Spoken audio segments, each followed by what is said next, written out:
Bienvenue à tous, Afrique Presse, l'actualité en débat sur RFI et TV5 Monde, c'est avec Vincent Hugeux de l'Express, Koumba Khan, Le Monde Afrique, et puis Abdelaziz Moundé Njimbam, journaliste indépendant, et c'est au tour de 3 sujets cette semaine.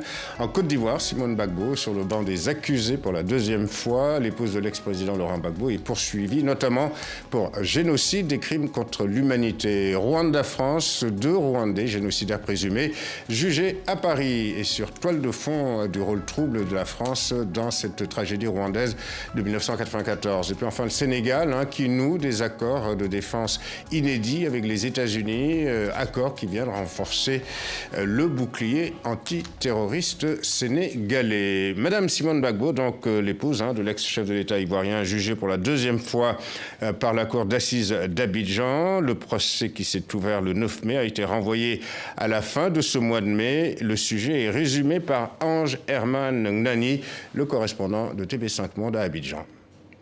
Simone Gbagbo est entrée dans la salle d'audience toute souriante et très décontractée, mais sa santé reste fragile. Cela fait 11 mois qu'elle n'a plus reçu de soins, nous dira plus tard son avocat. À son arrivée donc, Simone Gbagbo a embrassé ses avocats, mais également les avocats de la partie civile, avant d'aller s'installer dans le box des accusés aux côtés des 12 autres prévenus. Et comme l'an dernier, ces assises se sont ouvertes sur une grosse polémique, la composition des jurés, une composition jugée partiale par la défense. Ils ont remodifié pour que les jurés soient majoritairement composés de personnes du Nord pour juger Mme Gbagbo poursuivie pour avoir tué des gens du Nord. Je trouve que ce n'est pas juste. Dans un pays qui se dit équitable et démocratique, je suis désolé, c'est un procès purement politique. L'instruction a été complètement bâclée. Pour la partie civile, les conditions d'un procès équitable sont bel et bien réunies afin que la justice contre l'impunité se mette au service de la réconciliation nationale. Il faut quand même que les victimes puissent être satisfaites. Et après coup, aussi au nom de la réconciliation, si l'État veut prendre ses responsabilités pour libérer les gens ou accorder des grâces, il n'y a pas de problème. L'an dernier, Simone Gbagbo avait déjà été condamnée dans un autre procès à 20 ans de prison. Cette fois-ci, elle est poursuivie pour crimes de guerre, crimes contre l'humanité, des chefs d'accusation pour lesquels la Cour pénale internationale avait déjà émis contre elle un mandat d'arrêt. Voilà Vincent, ce 2e procès de Mme Gbagbo, et donc elle est poursuivie, l'épouse de l'ex-président ivoirien est poursuivie pour une longue liste de crimes, notamment pour crimes de génocide, de crimes de guerre et crimes contre l'humanité. C'est un procès, vous l'avez entendu, c'est un procès purement politique avec une instruction bâclée d'entrée de jeu, dit l'un de ses avocats qu'on a entendu dans le sujet. Ce qui est clair, c'est que lorsque Alassane Ouattara, le président ivoirien, explique au début de cette année qu'il n'enverra plus jamais aucun citoyen du pays des éléphants à La Haye, car il considère que la justice ivoirienne est opérationnelle, on demande à voir. Ça reste à prouver. Si l'on en juge à l'aune du précédent procès, celui qui avait conduit à la condamnation à 20 ans de prison, notamment pour attentat contre l'autorité de l'État de la même Simone Gbagbo, franchement, il y a du chemin à faire.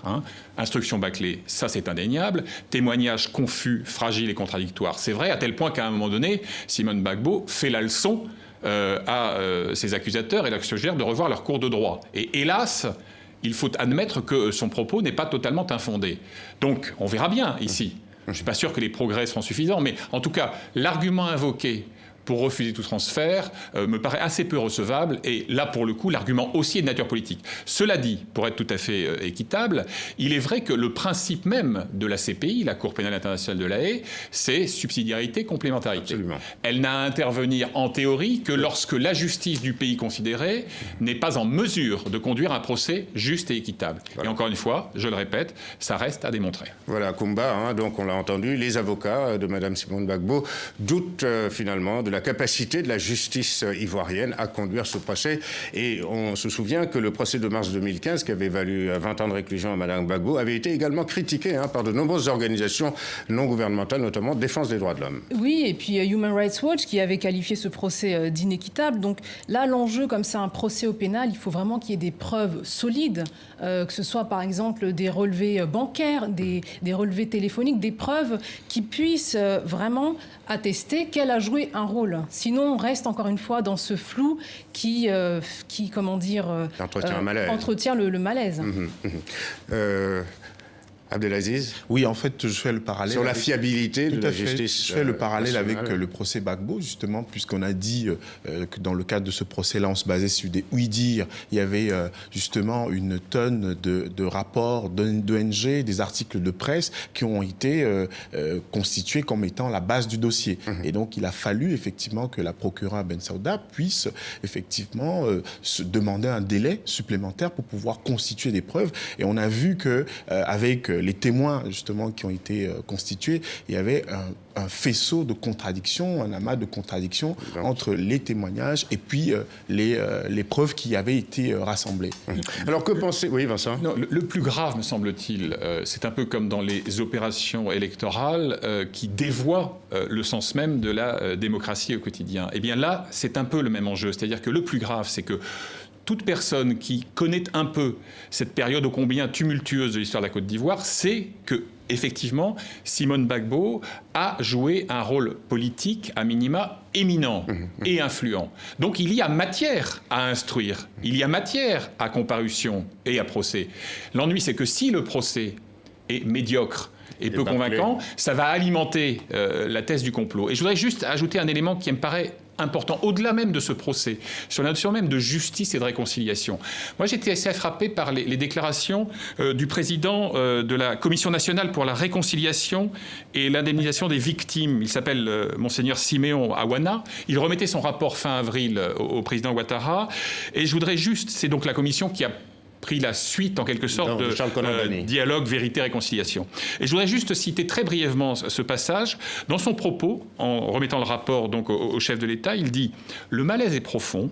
Malgré les efforts entrepris, il y a des poches de division qui demeurent, des cœurs encore chargés de rancœur, de frustration, d'amertume et d'esprit de vengeance. » Et c'est ça qui devrait préoccuper l'exécutif ivoirien. Voilà. Alors, pour revenir à ce procès de Mme Gbagbo, 90% des membres du jury appelés donc à se prononcer sur son sort seraient d'origine nordiste, d'où la crainte des avocats à la fois de la conjonction finalement d'une justice des vainqueurs et d'une justice vendetta peut-être. C'est là aussi le problème. Je pense qu'il y a un vrai souci au niveau de la répartition des jurés par rapport à leurs origines, parce qu'on sait que cette question-là reste centrale en Côte d'Ivoire et elle est inévitable.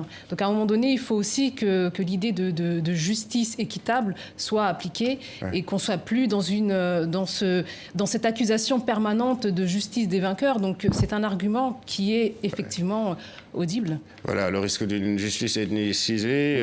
Abdelaziz, il y a aussi le fait, Vincent le disait, que Alassane Ouattara a décidé de ne plus envoyer d'Ivoiriens auprès de la CPI.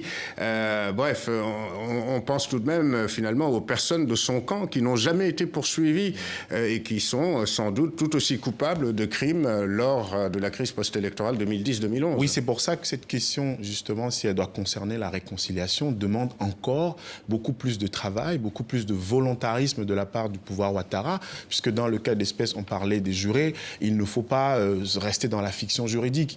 L'instrumentalisation de la justice dans beaucoup de pays africains est un fait avéré. Le lien entre le parquet et la chancellerie, justement le cordon ombilical qui n'est pas coupé, les instructions viennent de la chancellerie. Et dans le cas d'espèce, pour le cas du procès de Simone Gbagbo, on sait très bien qu'il y a une instrumentalisation qui est à peine voilée. Donc, sur la question des jurés, si on devait considérer aussi la délicatesse de cette question en Côte d'Ivoire, puisqu'elle a été à l'avant d'une crise politique qui a duré plus de 15 ans, il fallait qu'on fasse attention un tout petit peu à la consonance même, que ce soit la toponymie ou l'homonymie des noms de ceux qui sont amenés, puisqu'elle fragilise dans l'opinion, cela dit, la crédibilité de ce procès. Alors la crédibilité finalement, ou l'absence de crédibilité de ce procès peut finalement nuire aujourd'hui, je dirais, au pouvoir de Ouattara, d'une certaine manière. J'en reviens d'une manière très élémentaire à une notion de droit qui s'appelle la charge de la preuve.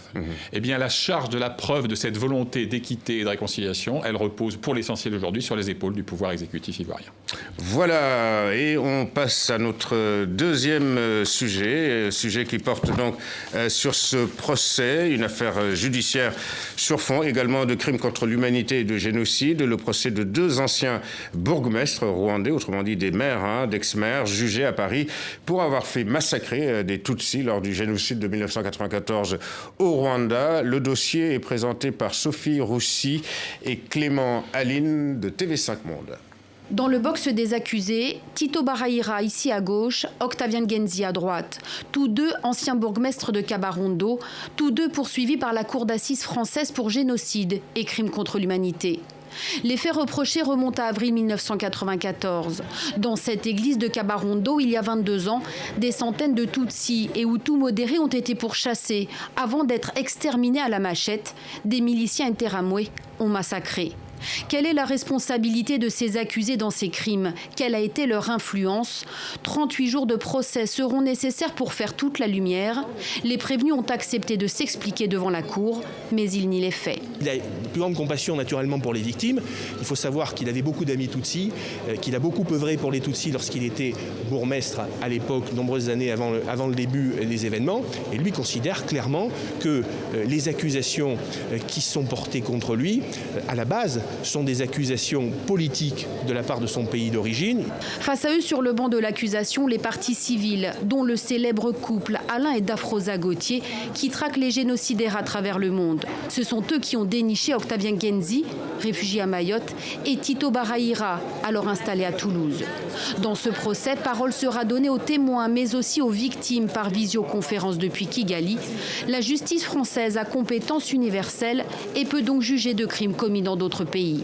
Nous allons avoir des partis civils qui vont arriver du Rwanda, de Kabarondo, qui connaissent bien déjà les prévenus certainement de toute façon, et qui vont venir raconter leur calvaire, ce qu'ils ont vécu. La plupart vous diront comment on est mort, alors qu'ils sont encore en vie. Donc c'est vous dire déjà la psychologie des survivants. À l'ouverture de l'audience, les avocats des prévenus ont demandé une interruption du procès, dénonçant les faibles moyens accordés à la défense. Demande rejetée, le procès peut donc entrer dans le vif du sujet. Voilà, Vincent, ces deux experts d'une même commune rwandaise, Octavien Ngenzi et Tito Barahira, jugés depuis le 10 mai ici à Paris. Et dès l'ouverture du procès, la présidente de la Cour a parlé d'un procès historique. Il l'est nécessairement. On se souvient qu'à ce stade, il n'y a eu qu'un procès qui a été porté à son terme, celui de Pascal Simbi Kangwa, condamné à 25 ans de réclusion pour crimes de génocide et complicité de crimes contre l'humanité.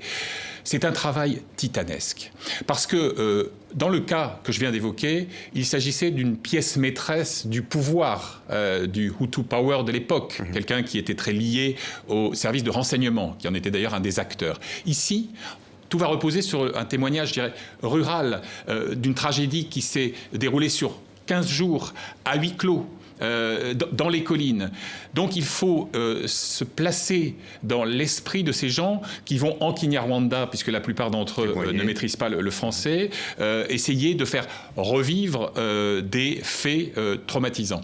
Je pense qu'il y a deux témoignages qui peuvent peser lourd, parce qu'ils vont être formulés par des gens qui maîtrisent mieux les codes, y compris les codes culturels linguistiques. Le père Oreste, le curé de la paroisse, qui a porté des accusations extrêmement graves sur un des deux incriminés, disant qu'il a lui-même assassiné 4 personnes.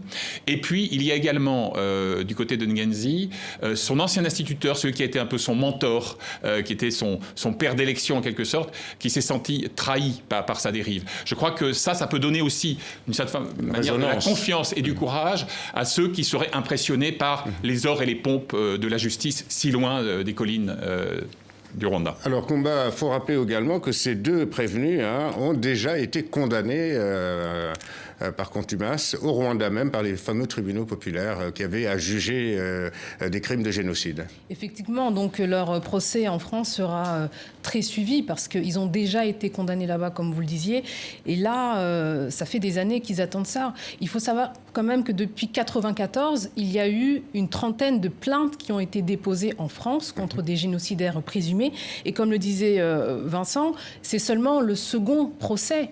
Donc il y a une attente énorme de la part des Rwandais. Des Rwandais à ce sujet. Alors pourquoi justement les Rwandais disent que le fait que ces procès mettent autant de temps à aboutir serait d'ordre politique. Vincent, avant cette émission, parlait effectivement de manque de moyens de cette juridiction qui s'occupe de ce dossier rwandais. Kumba, vous partagez que les politiques, finalement, qu'il y a une sorte d'absence de financement quasiment de cette juridiction pour permettre une bonne tenue de la justice. Cela rejoint un peu aussi les accusations à l'égard de l'État français, bien trop silencieux, qui ne veut pas déclassifier tous les documents de la période 90-95. Donc effectivement, est-ce que c'est une volonté politique de ne pas donner les moyens aux magistrats d'aller plus loin? En tout cas, ce doute, cette accusation subsiste. Il y a un doute qui subsiste, oui.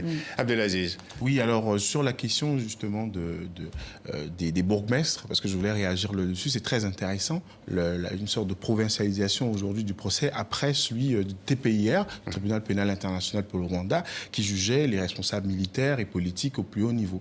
Et je rappelle que le premier condamné au TPIR, c'était un bourgmestre aussi, c'est-à-dire Jean-Paul Akaïssou, qui a été condamné, maire de Taba, qui, comme Ogenzi et Baraya aujourd'hui, sont des personnes qui, localement, ont joué un rôle direct. C'est-à-dire que les Kamanda qui étaient Premier ministre, etc., les chefs d'état-major qui ont été jugés dans le cadre du TPIR. Et pour la question du délai, il faut savoir, il y a entre 1994, où la résolution du Conseil de sécurité a mis en place le TPIR, et les condamnations de 2015-2010, il y a un temps qui est tout aussi long. Parce que rassembler les preuves, les témoignages et toutes les questions politico-diplomatiques qui entachent un tout petit peu ce dossier-là, elles sont extrêmement complexes. Et dans le cas du procès qui se déroule à Paris, c'est très intéressant parce que le rôle des bourgmestres, justement, ces petites mains qui ont permis que le génocide se déroule à grande échelle, que ce soit indirectement à travers l'influence que le bourgmestre peut avoir sur la population aussi, ou de manière directe, ceux qui, devant les églises, ont, avec les gourdins cloutés, les machettes, etc., ont appelé, incité, que ce soit à des viols, parce que le viol aussi, il faut rappeler qu'il est désormais reconnu comme étant un crime contre l'humanité, à la faveur justement de cette question rwandaise-là. Donc je pense que ce n'est pas quelque chose d'anodin que d'avoir des bourgmestres aujourd'hui, ceux qui sont localement sur le traduit en France. Je reviens une demi-seconde sur la question des moyens, car le nerf de la guerre est aussi celui de la justice, l'argent. Il y a dans ce pôle génocide, qui n'est apparu au fond qu'en 2012 en France, des magistrats d'excellente qualité.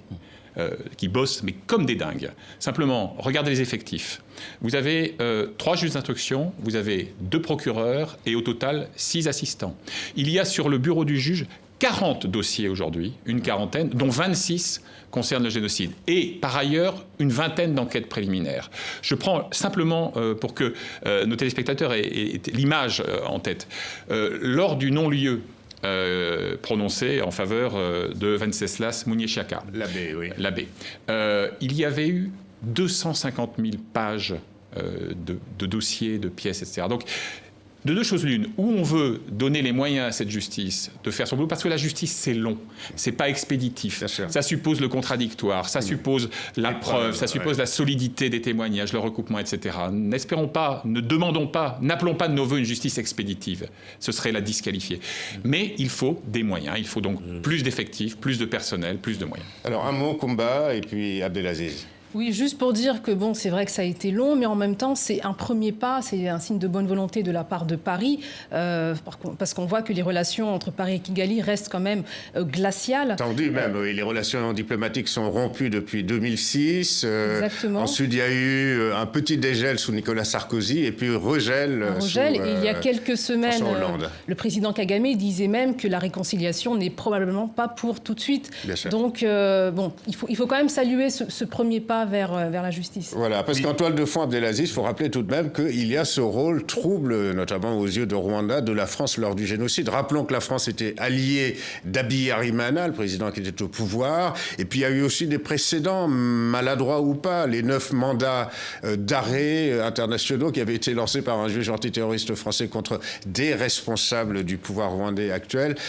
Bref, tout ça n'arrange pas les choses. Oui, il y a aussi le cas Paul Baril, qu'il faut rappeler qu'effectivement, Voilà, le Paul Baril est impliqué justement plus ou moins dans cette affaire de génocide rwandais. Il faudrait que ce soit élucidé. Et puis, à la suite de Vincent, ce procès, outre la question des moyens, il y a aussi justement cette affaire entre le juge le procureur, avocat général Philippe Courroy et Jean-Yves Dupeux, qui est avocat et qui est soupçonné de conflit d'intérêts. Il y a un conflit d'intérêts sous-jacent qu'on reprocherait, parce que dans une autre affaire, Jean-Yves Dupeux est avocat de Philippe Courroy. Et les pays qui, à mon avis, mettent des moyens, le Canada, la Belgique, ont mis des moyens pour que dans cette affaire, il y ait effectivement la compétence universelle. C'est vrai, c'est généraliste. Et les moyens de conduire les dossiers. Voilà, on en vient à notre dernier sujet, cet accord de défense conclu, Vincent, par le président sénégalais Macky Sall avec les États-Unis, accord prévoyant notamment l'ouverture d'une base américaine sur le sol sénégalais, base permanente, et accord qui a pris corps, selon le président sénégalais,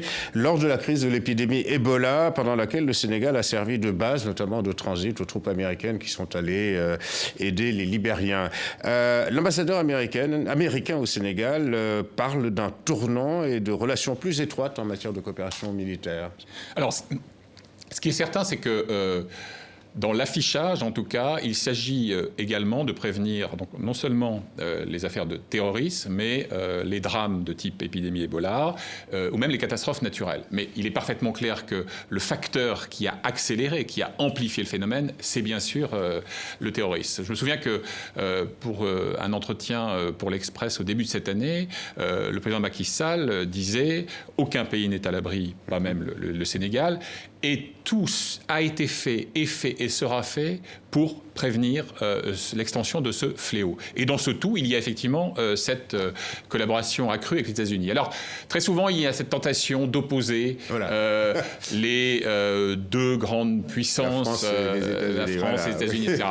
Il faut nuancer un peu. Je vois par exemple que sur le cas de Boko Haram, qui fait l'objet en ce moment même d'une conférence internationale au Nigeria, à laquelle participe François Hollande, eh bien, la collaboration est qualifiée d'excellente avec les États-Unis et le Royaume-Uni. Mais c'est vrai également que de Djibouti à Dakar, les Américains ont systématisé leur présence, mais alors sur un mode qui leur ressemble, c'est-à-dire il y a 6000 hommes, ce qui n'est pas insignifiant, mais beaucoup dans le conseil, le renseignement, les drones, l'analyse de l'imagerie satellitaire, aérienne, etc., etc., et avec, encore une fois, doctrine Obama, fut-il finissant, eh bien, le moins d'empreintes au sol possible et d'engagement militaire. Voilà. Koumba, donc il ne faut pas parler de concurrence entre les États-Unis et la France, mais de complémentarité dans la lutte contre le terrorisme et l'aide à ces pays africains. Peut-être que la France ne peut plus tout faire et être partout. Là, en septembre, par exemple, il est dit que la France va perdre le commandement du département de maintien de la paix de l'ONU au profit des Américains. Donc peut-être qu'aujourd'hui, la France est dépassée. Elle va renforcer sa présence en Côte d'Ivoire. On va passer de 500 à 900 hommes, il me semble. Maintenant, je pense que le Sénégal recherche des alliés stratégiques aussi. Ce qui est naturel, ce qui est naturel, oui. Abdelaziz ? Il y a les réalités géostratégiques, il y a aussi un échec sous-jacent de tout ce que l'Afrique a prévu justement pour gérer par elle-même, prévenir par elle-même ces crises, les conflits, etc. Ebola, c'était une crise africaine, justement une catastrophe humanitaire, crise majeure sur le continent africain. Le Sénégal, le Cameroun, la Côte d'Ivoire, le Kenya se sont dotés de services et de ministères en charge de la protection civile qui, effectivement, là, on va parler de la question des moyens, sont inexistants ou trop peu importants. Il y a également cette question, justement, de la présence à la fois française et américaine qui aurait pu être atténuée par la force africaine en attente qui reste, justement, très attendue. On a les zones qui ont été délimitées. Mais on sait bien aujourd'hui que la lutte contre le terrorisme repose sur une dimension internationale. Oui, il y a une coopération internationale, mais il y a une part de l'Afrique, une part de l'Afrique importante qui aurait déjà dû être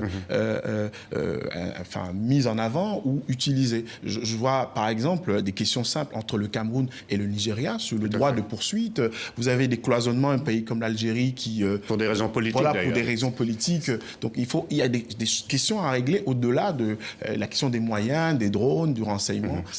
Davantage de coopération entre Africains, Vincent. S'il y avait eu autant d'énergie et de volontarisme à rendre opérationnelles ces forces, car il n'y a pas un cas, il y en a une dizaine au moins, panafricaines, préventives ou curatives, nous n'en serions pas là. Bien.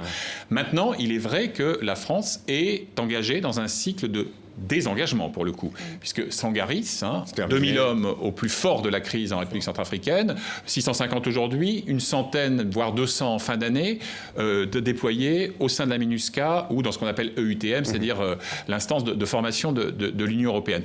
Dernier point très brièvement, la France n'est pas inerte. Par exemple, fin avril, à Sali, au Sénégal, vous avez eu un atelier avec des retours d'expérience, comme on dit dans le jargon militaire, de services de renseignement du Burkina et du Mali, pour d'excellentes raisons, puisque Bamako et Ouaga avaient été le théâtre de deux terribles attentats terroristes. Voilà, merci, c'est la fin de cette émission. Merci Koumba Kane, à vous Vincent Hugeux et à vous Abdelaziz Moundé Njimbam, ainsi qu'aux équipes techniques et rédactionnelles d'Afrique Presse. Cette édition est à retrouver sur les sites internet de RFI et de TV5 Monde. Grand merci de votre fidélité à Afrique Presse.